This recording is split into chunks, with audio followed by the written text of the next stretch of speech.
Iglesia, ¿cómo están? Mucho gusto. Para los que no saben quién soy, mi nombre es Mateo y estoy aquí para compartir con ustedes la palabra de Dios.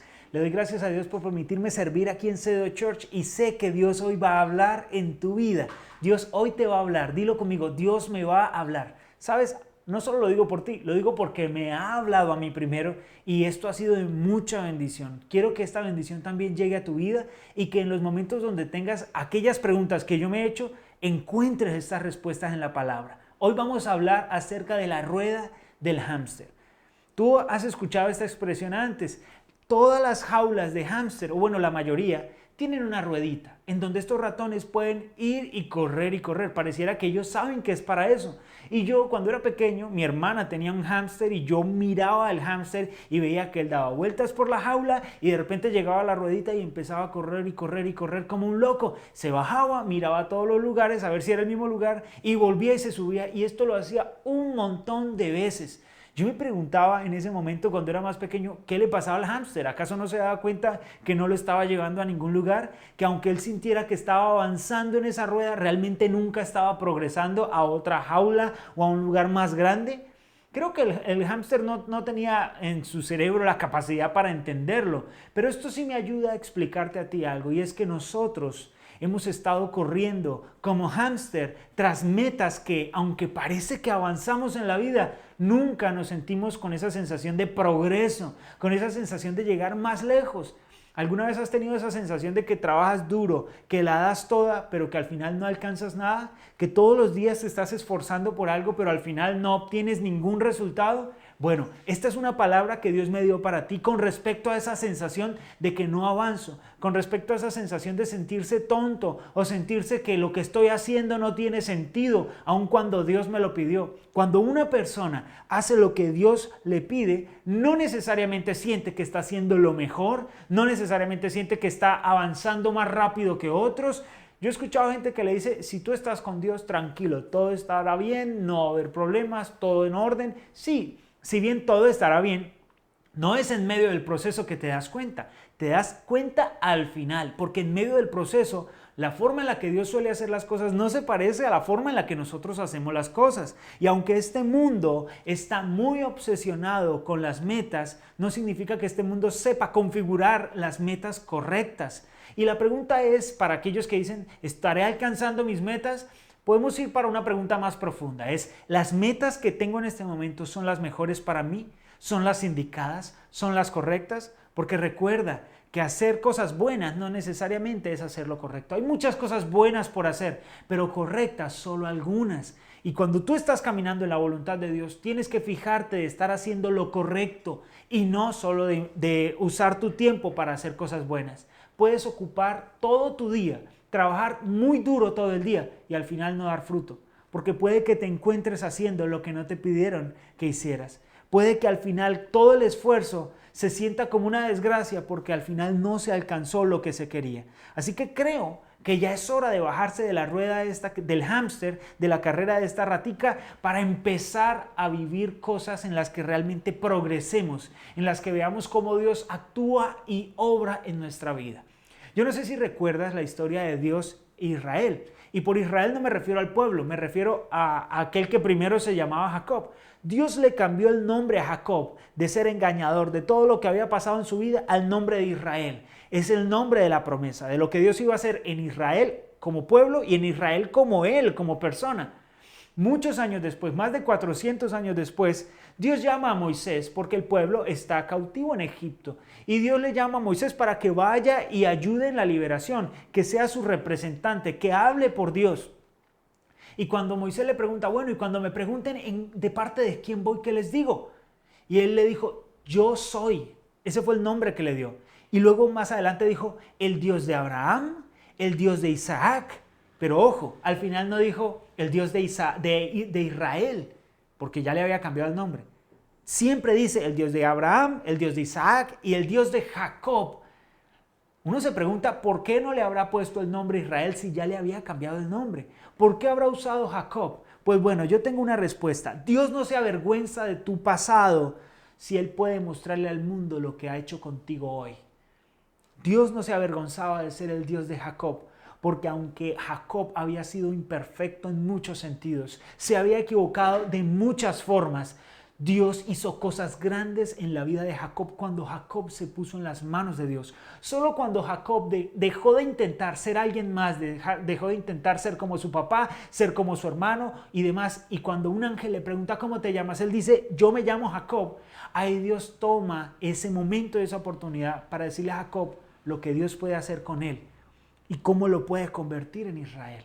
Así que los métodos y las formas en las que Dios actúa no siempre se parecen a la forma en la que nosotros haríamos las cosas, a la forma en la que nosotros hemos planeado y la estrategia que hemos querido usar. Créame, yo tengo sueños y metas en mi vida y a veces yo pongo un plan, a veces yo quiero hacer las cosas de una forma y me he dado cuenta y aún lo hago con el tiempo de que Dios actúa de formas que a veces ni siquiera yo entiendo. Ponerse metas que valgan la pena no necesariamente significa que este mundo las va a ver como valiosas o que las acepten o que las entienda de acuerdo al sistema de este mundo. Cuando Dios te pone una meta o te pone un sueño, no puedes intentar cumplirlo como este mundo cumple sus sueños porque Dios actúa de formas diferentes. Así que lo más probable es que te estrelles con la idea de que no está pasando como se supone que debería pasar según tú, pero sí está pasando como se supone que tiene que pasar según Dios. Frecuentemente las estrategias y los planes de Dios se ven descabellados para nuestros planes o para la forma en la que este mundo actúa. Y es que me puse esta mañana a hacer una lista de las cosas que yo creo que son planes descabellados en los que Dios siempre se llevó la gloria y fue victorioso. Él al inicio creó un jardín, puso un árbol del bien y del mal, y lo dejó abierto como para que una serpiente pudiera venir a engañar a los seres humanos. No era lo que Dios quería que sucediera, pero obviamente en su voluntad nos damos cuenta que lo permitió.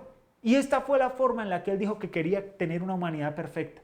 Parece un plan descabellado. ¿Quién pondría un árbol del bien y del mal para que unos hombres, hombre y mujer que estaban ahí, no fueran tentados a hacerlo? Pues Dios sabía cuáles eran sus planes. Aunque en nuestros planes se note descabellado, en los de Dios no. Dígame si no suena descabellado decirle a un hombre que construya un barco para que no se muera en una inundación cuando nunca había llovido y él estaba más cerca de una montaña que del mar. Parece loco. ¿Y usted sabe lo que duró Noé 100 años construyendo el barco? Mirándolo con desprecio muchas personas porque dicen, ¿y este loco qué está haciendo? Dígame si Noé no se pudo haber sentido tonto con lo que estaba haciendo. Como, ¿yo por qué estoy haciendo esto? ¿Porque Dios me dijo que todos iban a morir en una inundación y me quería salvar? Es un poco raro la forma en la que Dios actúa, pero no significa que Él no vaya a cumplir lo que ha prometido. Dígame también en esto, Él le prometió a un hombre que iba a tener una descendencia incontable a Abraham, pero se lo prometió aún sabiendo que él tenía una esposa que era estéril y que más encima era anciana. Descabellado. Le prometió a un joven que iba a ser servido, que iba a tener a su familia, a los demás, a su servicio. Y realmente lo que ocurrió fue que permitió que fuera llevado esclavo, luego permitió que fuera un sirviente y luego que pagara una condena en una cárcel, para luego sí llevarlo a un palacio. ¿Se parece eso a uno de nuestros planes o a una de las estrategias que nosotros utilizaríamos? Creo que no. Descabellado. Enviar a un tartamudo con una vara a hablar con el líder de una potencia mundial, en ese momento era Egipto, para que liberara al pueblo. Envió a un tartamudo a decirlo, a que lo representara y a que hablara por él. Descabellado. Él liberó al pueblo de Egipto, de Egipto, para luego acorralarlo enfrente de un mar, a merced de sus oponentes. Se ve descabellado. Hasta el pueblo gritó, nos trajeron aquí para matarnos. Pero lo que Dios quería hacer era acabar de una buena vez con Egipto. ¿Sí se da cuenta? Lo que parece descabellado para nuestros planes, Dios lo estaba utilizando para que una vez que ellos cruzaran, esa fuera la oportunidad de sepultar en el agua al ejército de Egipto y que no tuvieran ganas de volverlos a buscar. Pero es descabellado para nosotros ese plan. ¿Cuándo es descabellado? Cuando no sabemos qué es lo que Dios va a hacer.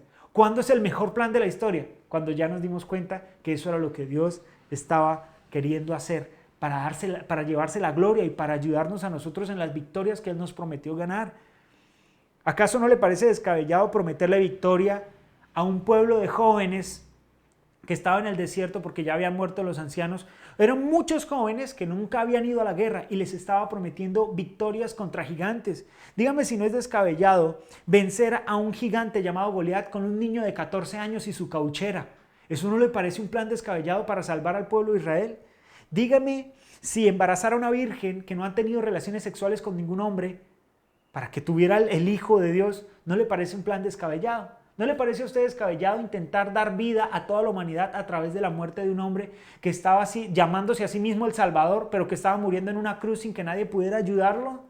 Un plan descabellado. Dígame si traer de la muerte a un hombre como Lázaro, que estaba, obviamente, ya llevaba 4 días muerto, le habían pedido ayuda al Señor Jesús y él no llegó, se murió. ¿No es un plan descabellado llegar 4 días después a querer resucitarlo?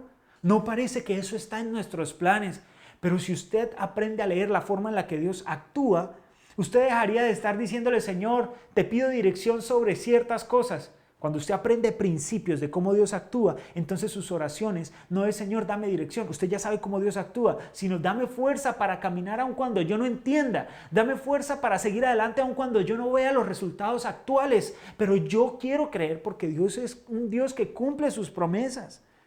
Dígame si no es descabellado usar a su predicador estrella, aquel que escribió más de la mitad de las cartas del Nuevo Testamento, usar a ese hombre que primero tuvo el título de asesino de cristianos llamado Saulo de Tarso. Usó al asesino de cristianos para ser uno de los exponentes del evangelio más grandes de la iglesia. Plan descabellado. Dígame si usaras a seres humanos imperfectos como usted y como yo para representar al Dios perfecto y todopoderoso, ¿no le parece un plan descabellado? En definitiva, yo lo único que quiero decirle es que Dios no hace las cosas como tú y como yo pensaríamos que se deben hacer. Es que estamos tan acostumbrados a la forma como este mundo hace las cosas que cuando vemos cómo Dios lo va a hacer, como no entendemos su sabiduría y lo grandioso de sus planes, lo primero que hacemos es echarnos para atrás y decir, ay, no, esto no era lo que yo creía que era el evangelio. Te aseguro que en este momento no tienes ni idea por qué te pasa lo que te pasa o por qué pasó lo que pasó. Pero es que la historia no ha terminado y aún no has visto en retrospectiva lo que Dios hizo y cómo lo hizo y por qué lo hizo. Ninguno de estos planes parece tener sentido o una estrategia clara hasta que nos damos cuenta que Dios termine su obra y que su plan era perfecto, aunque para nosotros no tuviera sentido. Ahora imagínese usted una cosa, ¿cómo cree usted que se sentían aquellos hombres o cómo se sintieron aquellos hombres en los que Dios aplicó estos planes sin sentido para nosotros? Yo le voy a ser sincero, se sintieron inútiles, sintieron que eran tontos, sintieron que estaban persiguiendo el aire, que los sueños eran muy grandes, sintieron que era imposible. Pero en este momento de la historia nosotros no hacemos sino predicar acerca de historias que al inicio parecían irracionales, pero que hoy son esos elementos, esas historias que refuerzan nuestra fe para caminar aun cuando no entendamos lo que tenemos por delante. Para confiar y obedecer al Señor, aun cuando no sepamos por qué está sucediendo lo que está sucediendo.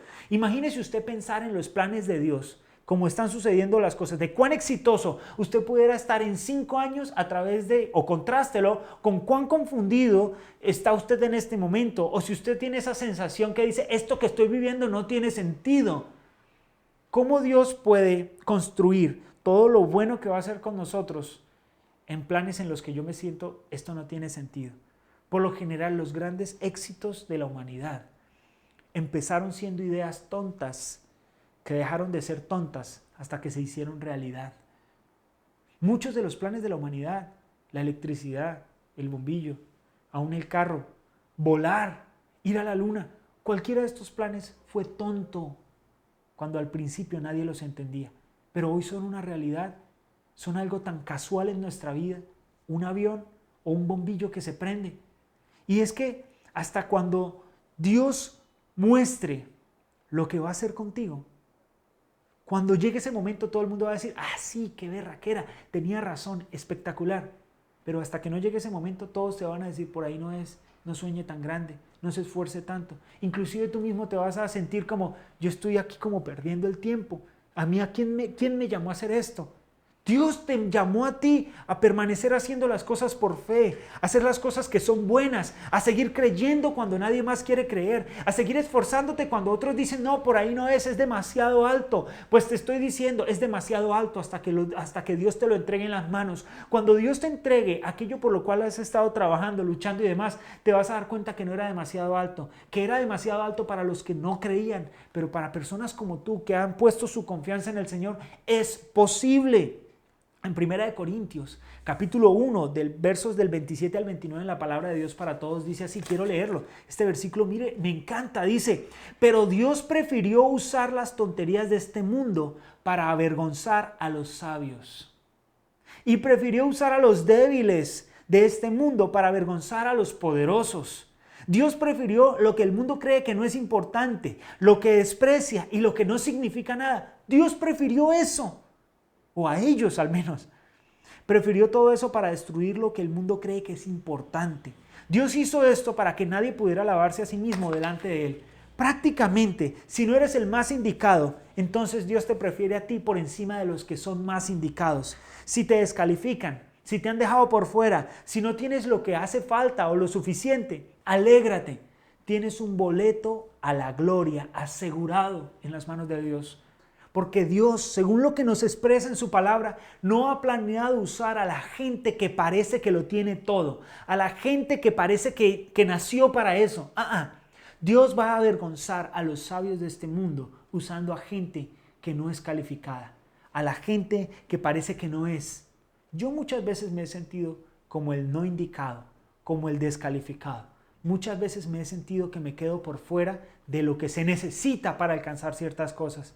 Y cuando yo escucho estas palabras, yo sé que el Señor está hablando tanto a tu vida como a la mía, diciéndome, es a ti a quien voy a usar, no porque califiques, no porque parece que eres tú, sino porque yo te he escogido. Y eso me basta y me sobra. Si Dios me escogió, si Dios te escogió, si Dios planeó usarte, no importa si otros dicen que tú no eres el indicado o que Dios no puede usar a una persona como tú. Cuando sabes que Dios puede usarte a ti, está bien sentirse tonto para el mundo.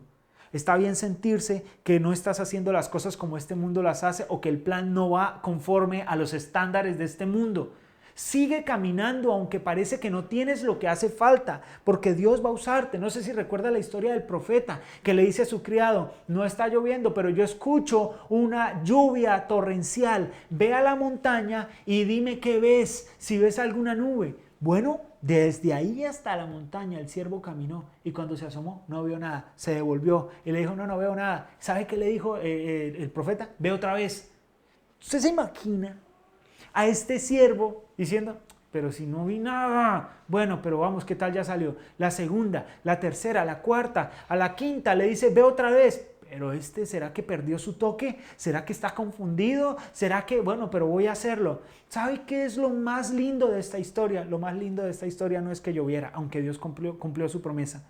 Lo más lindo es que alguien siguió intentando algo a pesar de que no veía nada.